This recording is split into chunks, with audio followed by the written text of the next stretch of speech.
Selamat datang di Kota Rantau Prapat, Kabupaten Labuhan Batu.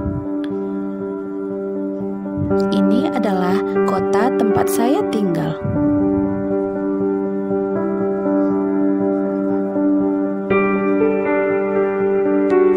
Rantau Prapat, kota idaman.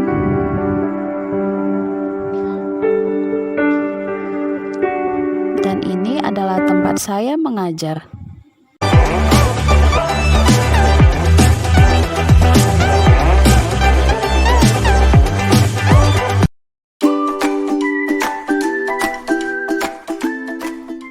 Warahmatullahi wabarakatuh.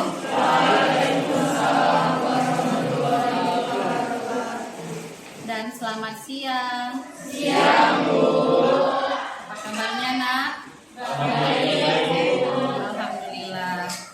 Baik, sebelum kita memulai pembelajaran, mari kita berdoa ya. Ayo, Abang. Sebelum kita memulai pelajaran, mari kita berdoa. Berdoa dimulai. Berdoa selesai. Kepada Ibu Guru kita, hormat tegak,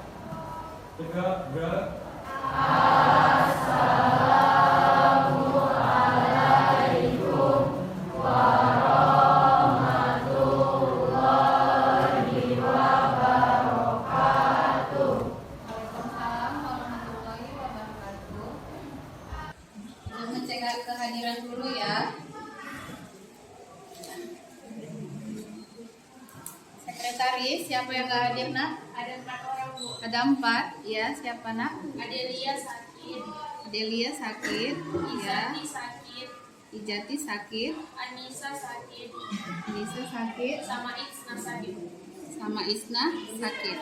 Kita doakan semoga temannya lekas sembuh dan bisa mengikuti pembelajaran kita untuk besok dan seterusnya ya, Nak. Amin. Baik, Nak, karena ini di les 78, di les terakhir, kita gunakan ice breaking sebentar supaya anak-anak Ibu supaya lebih semangat lagi dalam belajarnya. Ya, silakan. tepuk semangat.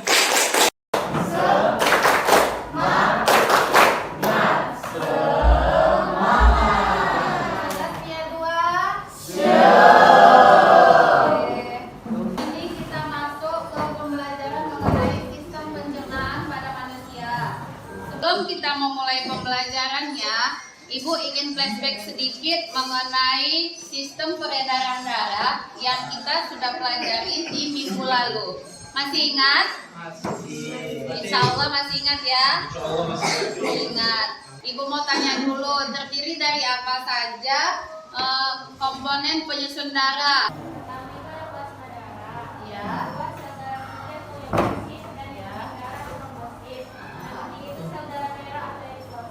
Iya. Alhamdulillah masih ingat. Biologi selalu di hati. Sarange. Baik, Nah. Di pembelajaran kita hari ini, kita belajar mengenai sistem pencernaan pada manusia. Masuki pembelajarannya, coba lihat ke depan, ada gambar, ya kan? Yang satu gambar nasi utuh dan yang satu sama-sama nasi utuh, tapi satu dia komplit dan satu dia yang hanya berbentuk nasi saja. Kalau anak-anak Ibu melihat ini, kira-kira kandungan zat makanannya yang mana yang lengkap? Yang sebelah kiri ya. Ya, Bu. Apa saja ya kandungan makanannya di dalam? Ya.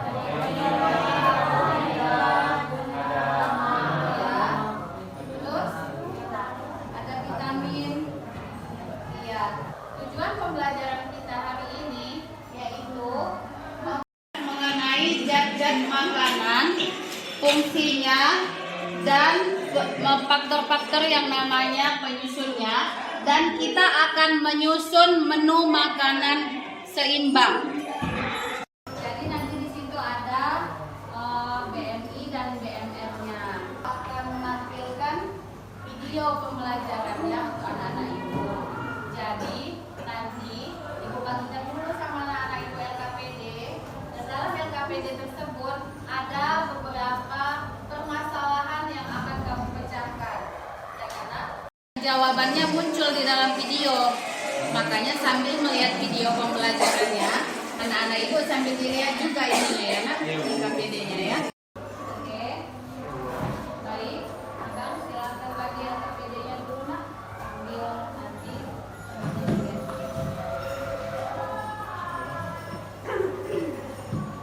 Sudah dilihat LKPD-nya, nak?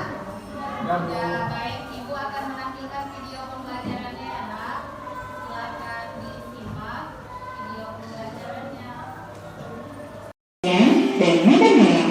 Semua kegiatan makan kita tadi tentu mengharuskan berbagai jenis makanan, sehingga pertumbuhan, pembangunan, dan pemeliharaan struktur tubuh, menyeimbangkan cairan dalam tubuh, dan berperan dalam sistem buffer atau penambah pH yang efektif.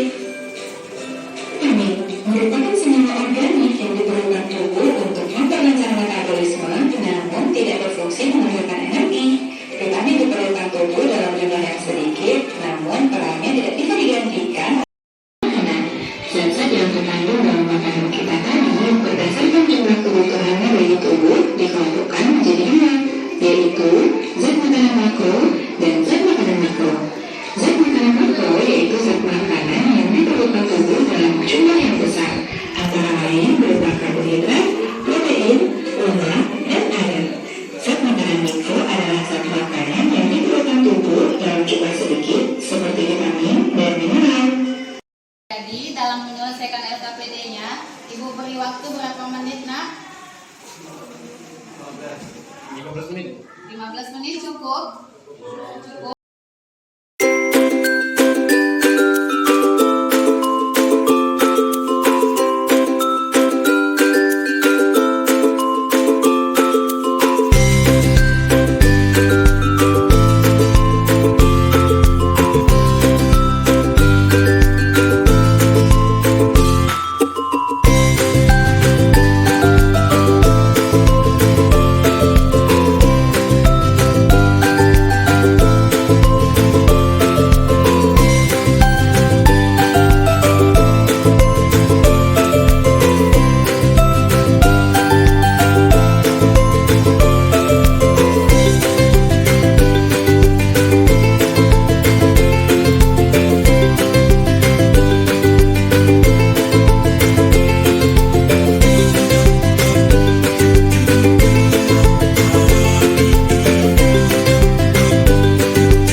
Yang kedua protein, contohnya itu putih telur, tahu, dan tempe. Yang ketiga lemak, contohnya kuning telur, daging, dan ikan.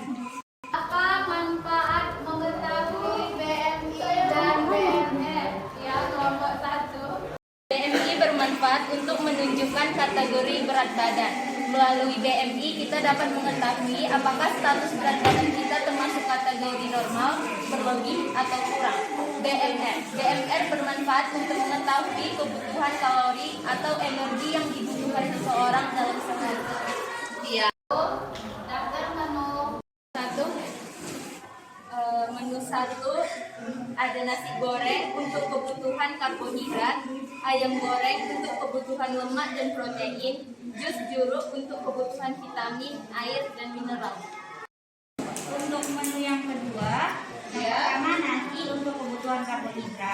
Yang kedua ada telur atau tempe untuk kebutuhan protein. Yang ketiga ada ikan lele untuk kebutuhan lemak. Dan yang keempat ada jus jeruk untuk kebutuhan air, vitamin, dan mineral. Untuk menu ketiga, yaitu yang pertama nasi putih untuk kebutuhan karbohidrat, yang kedua ayam bakar untuk kebutuhan protein dan lemak, dan yang ketiga jeruk hangat untuk kebutuhan vitamin, air, dan mineral. Mengalami obesitas dan menjalani program diet, susunlah menu makanan yang mendukung untuk program diet tersebut. Untuk penderita obesitas yang pertama adalah dengan mengurangi asupan karbohidrat dan meningkatkan asupan protein. Pagi hari, roti bakar, telur rebus, jus wortel, dan pepaya. Selingannya adalah snack, apel, susu rendah lemak. Siang hari, nasi, pepes ikan mas, tumis tempe, sayur asam, dan lalapan. Selain itu, sambal jambu, biji-bijian. Selingannya snack, pisang, dan teh tawar. Malam hari, kentang panggang, semur ayam, perkedel tahu panggang, sup brokoli, wortel, buncis, mangga, dan selingannya adalah susu. Iya. Kalau ada satu menu makanan lagi Bu. Iya. Makan pagi dia makannya mie kuah ayam, snack paginya buah potong atau melon potong bisa. Makan siangnya nasi, ayam panggang, tahu tempe, capcay kuah, apel. Terus kalau sore hari kue talam. Terus kalau makan malamnya nasi, nugget ikan, sama tahu, pecah brokoli, jeruk. Terus kalau snack malamnya pepaya potong. Pembelajarannya apa, Nak? Dalam makanan yaitu karbohidrat, protein, lemak, air, vitamin, dan mineral. Yang kedua yaitu karbohidrat, protein, dan lemak merupakan zat penghasil energi. Protein memiliki tambahan fungsi sebagai zat pembangun, sementara zat penghasil adalah air, vitamin, dan mineral. Yang ketiga yaitu penyusunan menu makanan seimbang disesuaikan dengan kebutuhan dasar masing-masing. Kesimpulannya yaitu zat makanan yang diperlukan oleh tubuh. Yang pertama ada karbohidrat, yang kedua ada protein, yang ketiga ada lemak, keempat vitamin, dan yang terakhir adalah mineral. Untuk karbohidrat memiliki fungsi yang paling utama yaitu sebagai sumber energi, dan untuk protein mempunyai fungsi utama sebagai menghasilkan jaringan-jaringan baru yang ada di dalam tubuh. Iya. Setelah kita menambah beberapa lain seperti yaitu mengatur proses metabolisme, yang kelima mineral, fungsinya pembangun dan pengatur yang berperan dalam pemeliharaan fungsi tubuh pada tingkat jaringan organ dan fungsi tubuh, dan yang keenam yaitu air yang fungsinya sebagai pelaruh dan pengaruh. Jadi itu dia ya, Kak. Silakan dikumpulkan KPD-nya ke depan.